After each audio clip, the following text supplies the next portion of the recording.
Optional series में आप सभी छात्रों का स्वागत है। आज हम लेकर आए हैं ऑप्शनल की फोर्थ सीरीज, जो कि आपके कॉम्पिटिटिव एग्ज़ाम्स और जो है बोर्ड एग्ज़ाम्स के लिए काफ़ी प्रभावकारी होगी। और इसमें कोई ना कोई क्वेश्चंस ऑप्शनल आपका हर हालत में फंसेगा।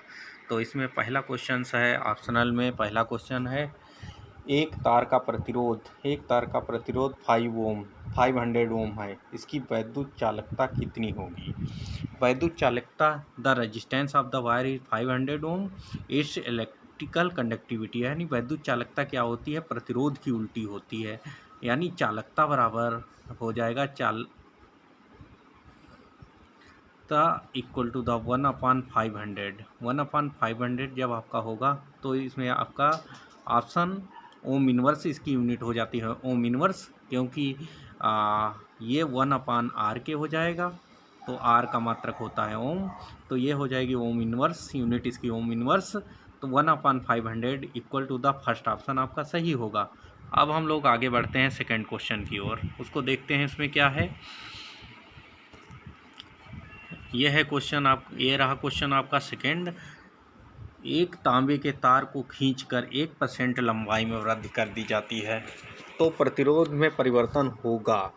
यानी लंबाई में जो वृद्धि 1% की जाती है तो उसके प्रतिरोध में कितना वृद्धि होगी? If a copper wire is stretched an increasing length of 1%, then the change of the resistance कितना इंक्रीज कर जाएगा? हमेशा एक बात याद रखिए, अगर लंबाई में 1% की वृद्धि होती है तो उसमें जो है रेजिस्टेंस 2% बढ़ता है। अगर यहीं पर रेडियस दिया गया होता, त्रिज्या में 1% वृद्धि होगी, तो आप लोग कहते कि 4% उसकी रेजिस्टेंस में वृद्धि होगी। हमेशा याद रखिएगा, क्योंकि जो है प्रतिरोध आपका जो है 1% की वृद्धि होगी तो आपका जो है लंबाई में, तो प्रतिरोध में 2% की वृद्धि होगी। तो आपका क्वेश्चन नंबर थर्ड सही है। तो आगे की ओर हम लोग जब बढ़ते हैं इसी सीरीज में आगे की ओर, तो नया क्वेश्चन आपके पास ये है।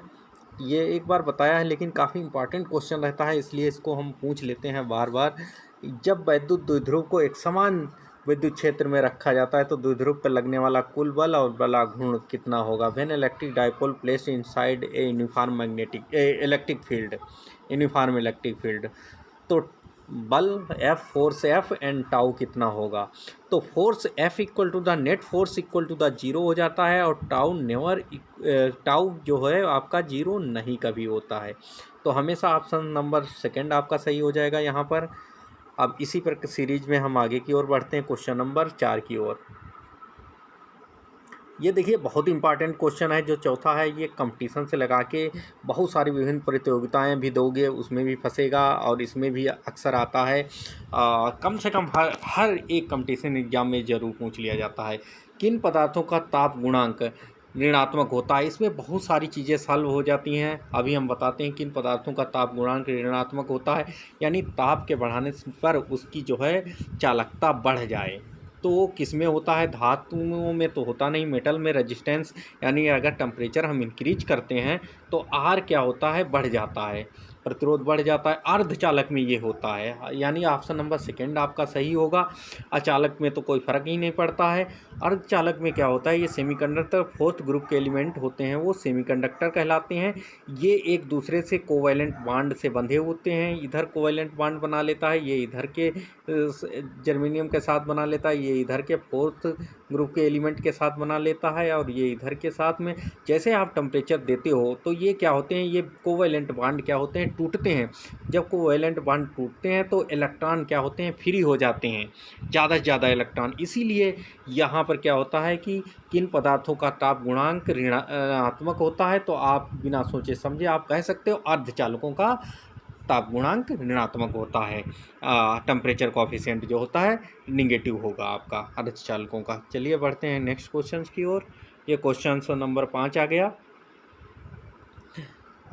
ये क्या है? मुक्त इलेक्ट्रॉनों के अनुगमन वेग तथा वैद्युत धारा घनत्व में क्या संबंध है? मुक्त इलेक्ट्रॉनों के अनुगमन वेग तथा धारा में क्या संबंध है? आपको पता ही है। मुक्त इलेक्ट्रॉनों का जो अनुगमन I बराबर equal to the N E A जो है वी होता है, तो वी ये अनुगमन वेग कहलाता है। ड्रिफ्ट वेलोसिटी जिसे कहते हो, आई क्या होता है, ये है करंट होती है। अगर जे बराबर धारा घनत्व जे इक्वल टू द होता है वो आई बाई ए हो जाता है, जिसे हम धारा घनत्व कहते हैं। अब इसी अनुसार से अगर हम आप इस इक्वेशन को हल कर लेंगे तो आपको फर्स्ट ऑप्शन सही नज़र आ जाएगा, J equal to the N E. अब बढ़ते हैं आगे की ओर, नेक्स्ट क्वेश्चन की ओर। नया क्वेश्चन क्या है, सही विकल्प चुनिए। यानी सही विकल्प आपको चूज करना है कि इसमें कौन सा सही विकल्प है। Choose the correct option. 1 volt 1 coulomb equal to the 1 joule. Very good, यही ऑप्शन आपका सही है। फर्स्ट ऑप्शन सही है, 1 जूल के बराबर हो जाता है। अब 1 वोल्ट इंटू 1 कूलम 1 जूल पर सेकेंड, गलत। ये 1 volt into 1 ampere per metre square, ये भी गलत, ये भी गलत आपका हो गया। इसमें से कोई नहीं, इसका मतलब फर्स्ट ऑप्शन ये आपका सही है। चलिए आगे की ओर हम बढ़ते हैं।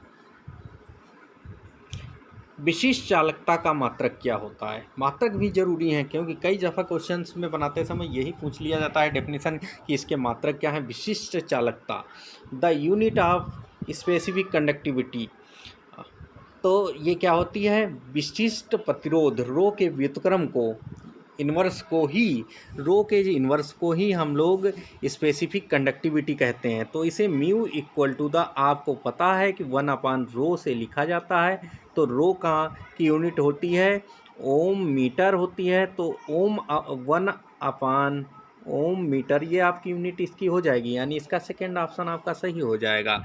चलिए नेक्स्ट क्वेश्चन की ओर अब बढ़ते हैं। अगला क्वेश्चन है आपका,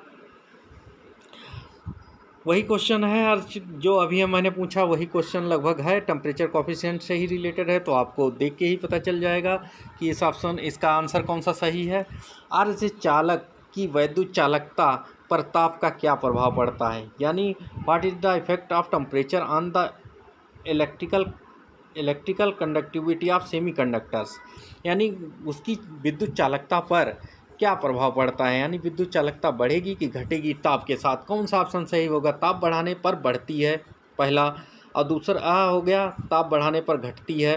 ताप बढ़ाने पर घटती है ये तो गलत है, नियत रहती है ये भी गलत है, और ताप के साथ कोई संबंध नहीं है, ये हो ही नहीं सकता है क्योंकि स्पेसिफिक टेम्परेचर, अभी हमने कहा कॉफिशिएंट उसका निगेटिव होता है टेम्परेचर कॉफिशिएंट, इसलिए ताप बढ़ाने पर उसकी क्या होती है, प्रभाव पड़ता है चालकता पर, उसकी चालकता बढ़ती है।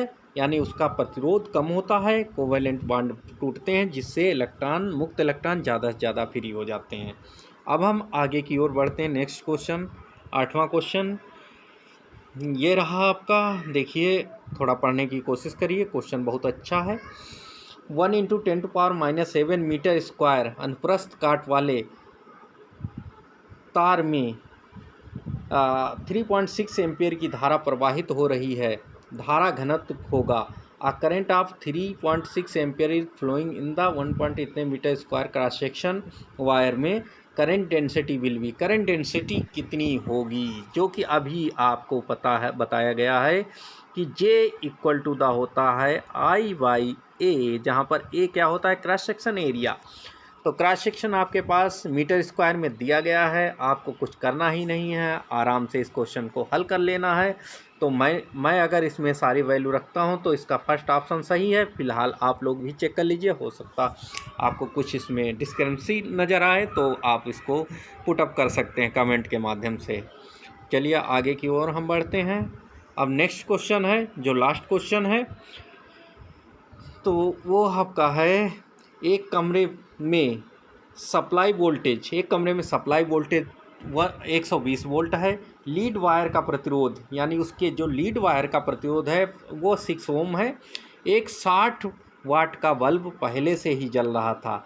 बल्ब के सिरों पर कितना वोल्टेज घटेगा जब बल्ब के समांतर में 240 वाट का हीटर जोड़ दिया जाएगा। वाह, जो हीटर जोड़ दिया जाएगा तो उसमें कितना प्रभाव करेगा। बहुत ही इंपॉर्टेंट क्वेश्चन है और ये कई दफ़ा IIT बहुत सारे कॉम्पिटिटिव एग्ज़ाम्स में आया हुआ है।